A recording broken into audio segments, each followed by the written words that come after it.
নমস্কার, বাংলা স্ফিয়ারের আজকের দ্বিতীয় এপিসোডে আপনাদের সবাইকে স্বাগত জানাচ্ছি। ভদ্রলোকের নাম শুনলে প্রথম চোটে আপনার বিভ্রম হতে পারে, ইনি কি কলম্বিয়ান, মেক্সিকান, আর্জেন্টিনিয়ান, চিলিয়ান নাকি? কেননা নামটি তার জব্বর, স্যান্টিয়াগো মার্টিন। দেখুন, দশচক্রে ভগবান ভূত হন এমন একজন নামধারী লোক গতকাল থেকে ভারতবর্ষের সবকটি মিডিয়ায় শিরোনামে উঠে এসেছেন একটাই কারণে। সেটা হলো তার কোম্পানি দেখা যাচ্ছে আম্বানি, আদানি, টাটা, বিড়লা, গোয়েঙ্কা, গোদরেজ, বাজাজ সকলকে পিছনে ফেলে দিয়ে হরিণ লুটের বাতাসার মতো নির্বাচনী বন্ড কিনে গোটা দেশ জুড়ে রাজনৈতিক দলগুলোকে দিয়ে গিয়েছে। এও একটা অত্যাশ্চর্য উত্থানের কাহিনী। পড়তে পড়তে আমার কেন জানি না মনে হচ্ছিল সম্ভবত রোজভ্যালির মালিক গৌতম কুণ্ডু কিংবা সারদার মালিক সুদীপ্ত সেন এদের সঙ্গে কিছুটা হলেও তুলনীয়। এই যে মার্টিন নামক ভদ্রলোক, তিনি তার জীবন শুরু হয়েছিল মায়ানমারে, যাকে আমরা বর্মাদেশ বলে জানি, শরৎচন্দ্রের কৌলিন্যে বাঙালির বড় কাছের জায়গা। সেই বার্মাতে তিনি সামান্য এক জন্মজুট ছিলেন। সেখান থেকে আজকে তিনি এমন একটা তুঙ্গবিন্দুতে পৌঁছেছেন যেখানে দক্ষিণ ভারতের প্রায় প্রত্যেকটি রাজনৈতিক দল তার অনুগ্রহের জন্য পিছন পিছন ঘোরে। উত্তর পূর্ব ভারতের রাজনৈতিক নেতারাও ঘোরে এবং পশ্চিমবঙ্গেও ঘোরে। পশ্চিমবঙ্গের কথায় আমি একটু পরে আসছি, পরের ভিডিওয়ে না হয় বলা যাবে। এখন এই ভদ্রলোকের কিস্সা শুরু করা যাক। আপনারা কতজন জানেন আমি বলতে পারবো না। ভারতবর্ষে কেরালা যেমন সামাজিক অর্থনৈতিক প্রগতির সব কটা ইন্ডিকেটরে দেশের মধ্যে সবচেয়ে অগ্রগণ্য পজিশনে আছে, ঠিক একইভাবে কেরালা কিন্তু ভারতবর্ষের লটারিরও রাজধানী। কেরালার মানুষ যতটা ভাগ্যে বিশ্বাস করেন এবং যে হারে লটারির টিকিট কাটেন, বেশি তো বড় রাজ্য নয় কেরল, সেটা একটা অবিশ্বাস্য ব্যাপার।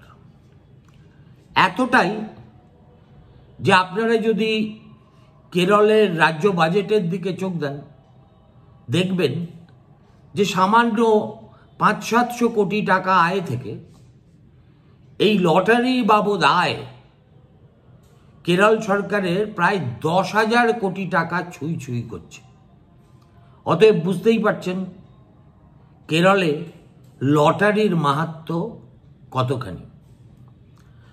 VS Achuthanandan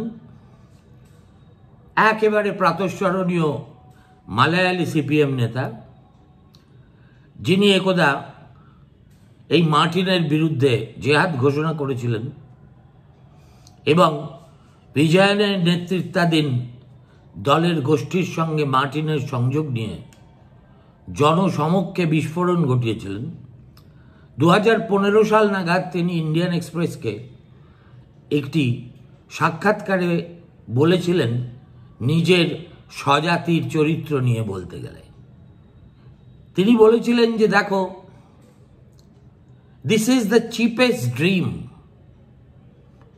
that poor people can have. গরিব মানুষ তো কাঁথায় শুয়ে লাখ টাকার স্বপ্ন তো সব গরিবই দেখে, কিন্তু সেই লাখ টাকার স্বপ্ন সফল হওয়ার পথ কোথায়? লটারির টিকিট খুলে দিতে পারে তার লাখপতি হওয়ার শখ, বা কোটিপতি। এখন তো লাখপতি হলে প্লেবিয়ান হয়ে যাবে, লাখপতি বললে তৃণমূলের ঝাড়ুদারও বোঝাবে না। কোটিপতির নিচে কোনো গল্পই নেই। সে যাই হোক, তিনি তার এই লটারির ব্যবসা পেতে বসেন প্রথমে কেরলে, এবং কেরলে সিপিআইএমের দেশাভিমানী বলে যে মালায়ালি গণশক্তিটি আছে, সেখানে 2 কোটি টাকা সাহায্য করেন। ততদিনে তার বৈভব এমন একটা জায়গায় গিয়ে পৌঁছেছে যার কাছে 2 কোটি টাকা নস্যি। কেননা আমি বিবিধ কাগজে পড়ে দেখলাম, ম্যাগাজিনে পড়ে দেখলাম, এই মার্টিন মহোদয় তিনি তার পেটোয়া রাজনীতিবিদদের জন্য যেসব ঢালাও প্রমোদ পার্টির অর্গানাইজ করেন, তার এক একটাতেই এক এক রাতে 2-5 কোটি টাকা খরচ হয়ে যায়। সেই তুলনায় 2 কোটি টাকা দেশাভিমানীকে চেকে দেওয়াটা খুব একটা বড় কিছু ছিল না। কিন্তু অচ্যুতানন্দন সেটাকেই ইস্যু করে বিজয়নের বিরুদ্ধে যুদ্ধ ঘোষণা করেছিলেন একদা। কেননা এই যে দেশাভিমানী কাগজ, সেটা ছিল বিজয়ন গোষ্ঠীর নিয়ন্ত্রণে। এমন পরিস্থিতি সৃষ্টি হয়েছিল যে বিজয়ন শেষ পর্যন্ত ওই 2 কোটি টাকা মার্টিনকে ফেরত দিয়ে দেন।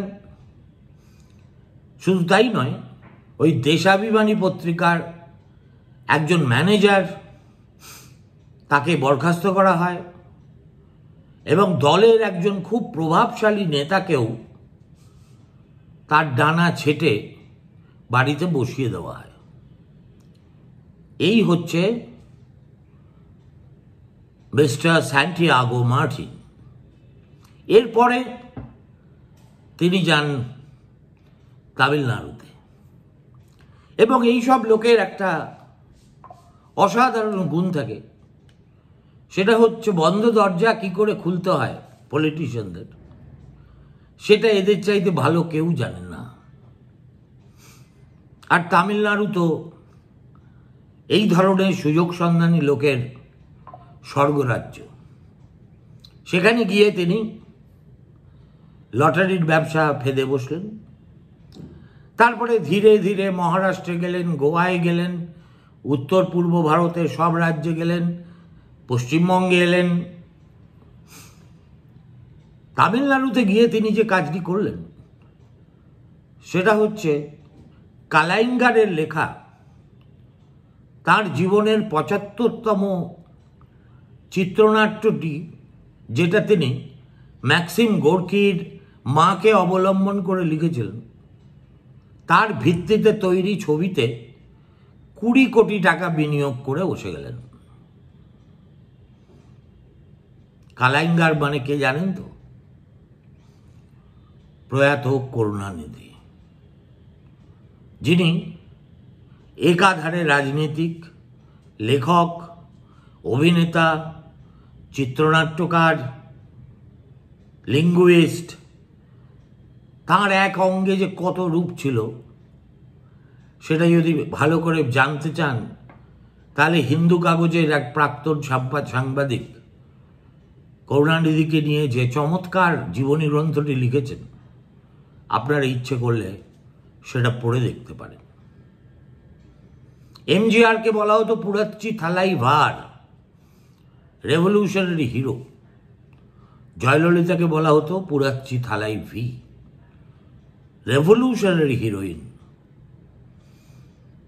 করুণানিধি এত গালভারী নাম না নিয়ে কালাইঙ্গার নামেই বেশি পরিচিত ছিলেন।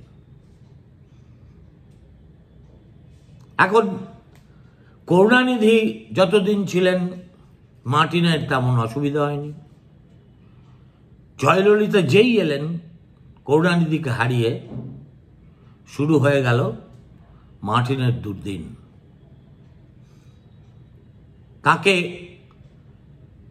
তামিলনাড়ু পুলিশ মাফিয়া বলে চিহ্নিত করে জেলে পাঠিয়ে দিল।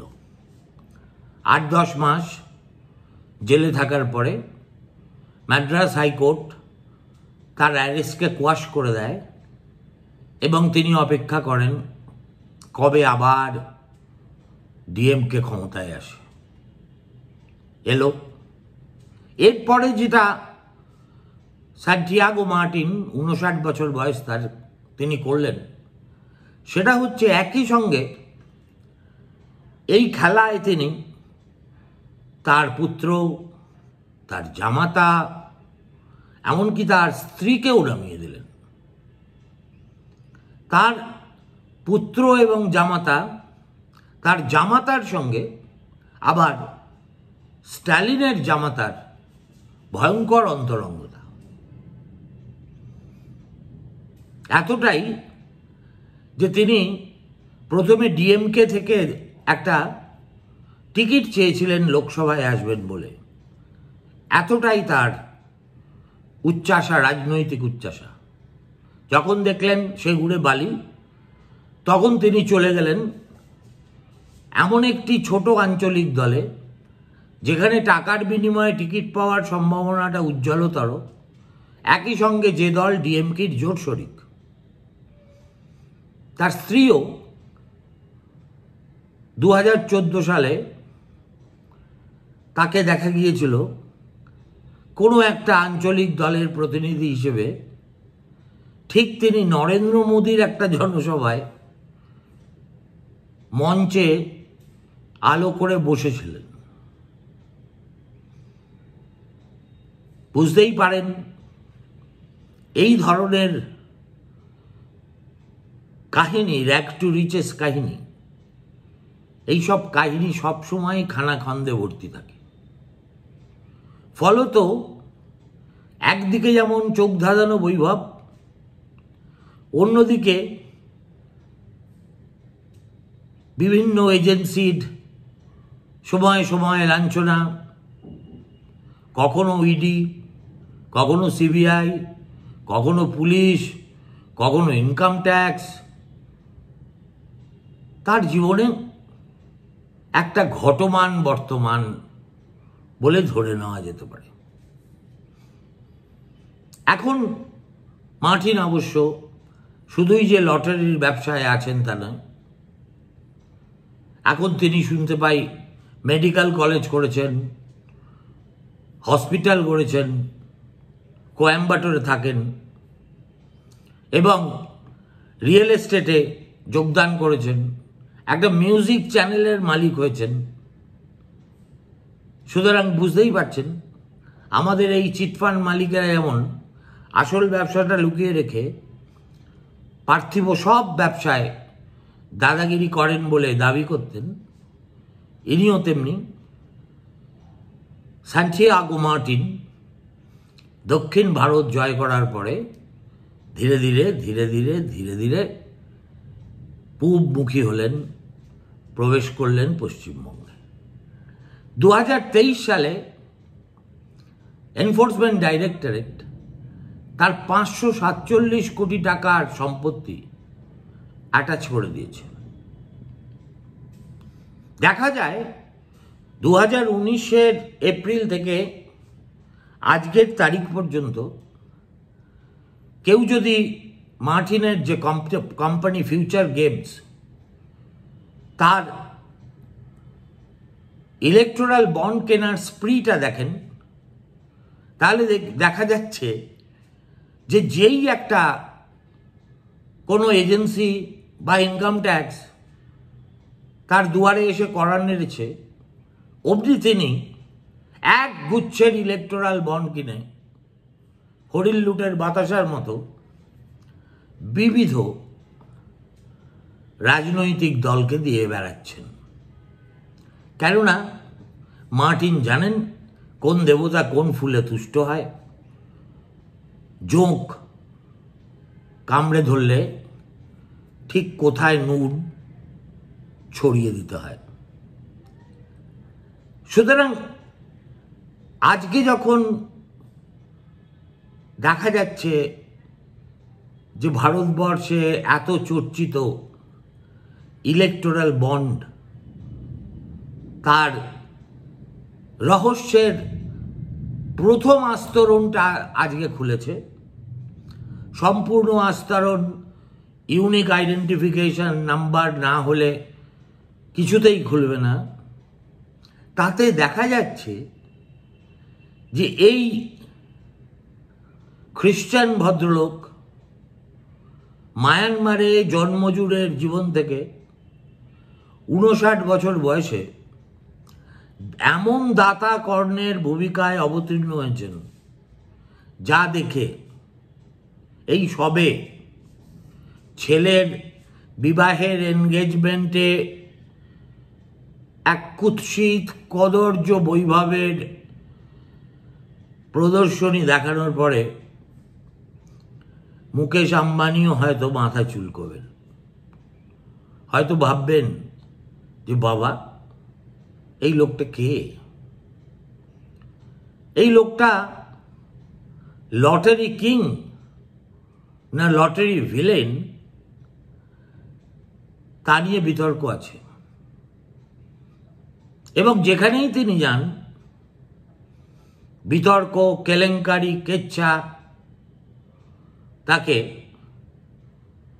ওই অরণ্যগামী রামচন্দ্রের মতো, রামচন্দ্রের সঙ্গে পিছন পিছন আসা লক্ষণের মতো ফলো করে। সিকিম গভর্নমেন্টের লটারি 9,000 কোটি টাকার লটারির কেলেঙ্কারির তিনিও নায়ক। এই একই অভিযোগে তাকে একাধিকবার গ্রেফতার করা হয়েছে। কত রকম হেনস্থার মুখে যে তিনি পড়েছেন আপনারা সেটা কল্পনাও করতে পারবেন না। কিন্তু এই যে শেডি ডিলিংস যারা করে তাদের দুটো খুব বড় গুণের প্রয়োজন হয়। একটা হচ্ছে স্নায়ু, আরেকটা হচ্ছে জীবন সম্পর্কে তীব্র আশাবোধ। এরা স্নায়ুটাকে এমনভাবে তৈরি করেন যেটা হাত দিলে মনে হতে পারে আপনার লোহার বা ইস্পাতে গড়া। আর প্রতি রাতে এরা ঘুমোতে যান চরম হেনস্থা হলেও দুপাত্র স্কচ খেয়ে, যে দেয়ার ইজ এ টুমরো। আজকে তিনি ভারতবর্ষের 1 নম্বর আলোচিত ব্যক্তি হিসেবে উঠে এসেছেন। অবশ্যই এই খ্যাতি তার সাময়িক, কিন্তু যদি আপনি এর জীবনের দিকে তাকান এবং উত্থানের কাহিনী দেখেন, বৃত্ত এবং বৈভবের স্ফীতিটাকে মাথায় রাখেন, তাহলে আপনাকে বলতেই হবে যে বুদ্ধি ভারতবর্ষের শয়ে শয়ে কোম্পানি কেউ করতে পারল না, নেপোই দই মারার মতো, সেই তিনি একা ম্যারাথনে যখন দড়ি তার বুকে ছুঁল, দেখা গেল তার নিকটতম প্রতিদ্বন্দ্বী আরো 2 পাক দৌড়ানো বাকি। তার লম্বা ছায়া কিন্তু আমাদের এই পশ্চিমবঙ্গেও আছে। সেটা নিয়েই আমি ফিরব। এবং এই যে তৃণমূল কংগ্রেস দল নিজেদের যতই সর্বভারতীয় ইত্যাদি বলে দাবি করুক, একটা ছোট্ট দল তো, আপের চেয়েও ছোট দল আজকের ডেটে। তারা এই নির্বাচনী বন্ডের প্রাপকের তালিকায় কংগ্রেসকে ছাড়িয়ে গিয়ে 2য় স্থান অধিকার করে আছে। কুবেরের এই বিষয় আশয়ের তত্ত্ব তালাশ তো আমাদের করতেই হবে। পুরোটা আজকে সম্ভব নয়, তবে সুপ্রিম কোর্ট যেমন এসবিআইকে ছাড়বে না, আমরাও তেমনি আমাদের সেন দৃষ্টি কিভাবে খেলাটা গড়ায় তার দিকে নিবদ্ধ থাকবেই। অপেক্ষা করুন পরের এপিসোডের জন্য রাত 10টায়। ভালো থাকবেন।